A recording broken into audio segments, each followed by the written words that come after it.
There's just this darkness, this emptiness, this void in my soul.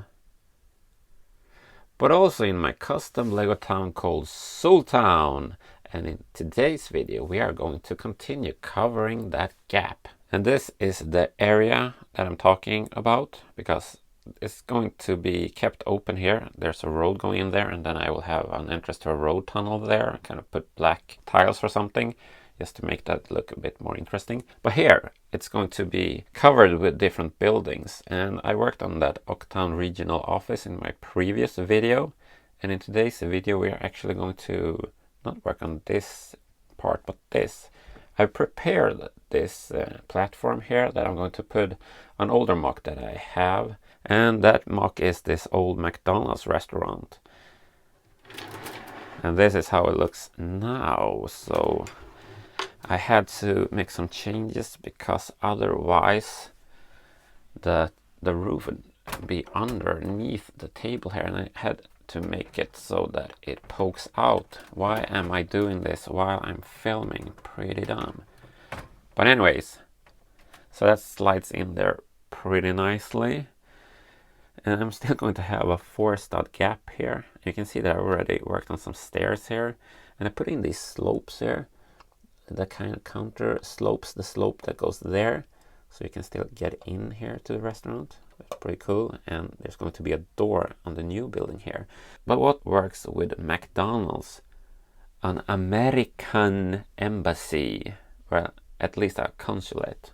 And if you've seen one of my recent haul videos, you might remember that I got these USA printed pieces from Bricklink. They came with set 21309 NASA Apollo Saturn V. But I'm not a rocket man, so I only got the parts I needed for this build. Also, what I find fascinating about the US is how they use their flag almost like branding. Like a Coca-Cola logo. They put their flag on all kinds of stuff. Carpets. In many other countries it would be disrespectful to walk on one's flag or paint a whole truck in those colors. Now I think that's super cool that Americans have that sort of freedom, although I would never treat a Swedish flag in that manner. To me the flag is holy, because I'm of course a real Viking patriot, etc. Okay, a bit of a rant there from someone from the old country. Let's have a look at the facade.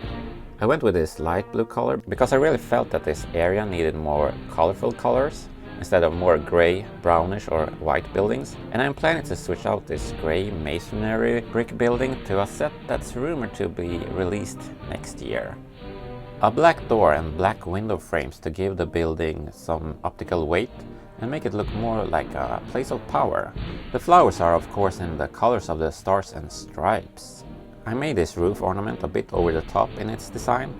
It's almost like some sort of a crown that I think adds to the look of it as a government building. And I'll talk more about this hatch later. Let's have a look at the interior, and it's not inferior by any means. The inside counts as American soil, so I wanted to make it a place where the people working here have a piece of home at the consulate.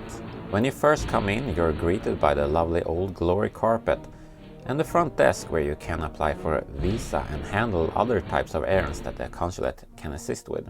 Hi, I would like to apply for a green card. Computer says no.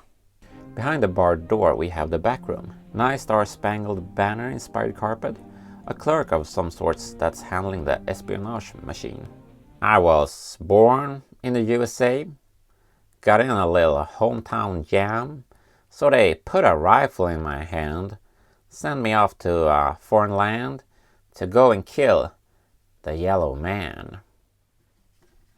Oh, a radiator so they don't freeze. A small kitchen with an American pan pizza. It's like normal pizza but with more bread, because someone thought, hey, you know, a normal pizza, it has tasty topping on bread that pretty much lack taste, so why don't we focus more on more bread? An extra fridge for your Coca-Cola. Moving up a stair we have this lovely supersized hamburger. One more flag so they know where they are. I call this room the living room, This is where they have stuff from their homeland that they love. Large flat screen TV. An angry man on a couch with a rifle. An ATM filled to the brim with US dollars, since Americans love money. But let's also face it, the Sultan krona is basically worthless, so you need US dollar to buy stuff. In the corner we have the amazing invention called the Subway. It's like a baguette, but more like hot dog bread, and the way you get hold of it is usually at a place called Subway. It's almost like McDonald's, but for Subways. So just like McDonald's have their Big Mac, Subway have their spicy Mexican. But unlike McDonald's, they're going to ask you a lot of questions about how to make that spicy Mexican. Whereas at McDonald's, they're not going to ask you what kind of bread, how many patties, what kind of condiments you want on your Big Mac. The staff already knows the ingredients to their meals. And this is why McDonald's is superior. A coffee maker where you can get a Caffè Americano, which is basically a watered down espresso. I know it makes no sense. The top floor is where the Consul General has his office. Oh, it's President Business! Nice to see him in a diplomatic role. And you might have noticed that there's only men working at this consulate. Sultan is only for females, since the Civil War didn't go down that well for the men. And the relationship between Sultan and the USA was already a bit strained, so sending men didn't really help. A bust of Abraham Lincoln.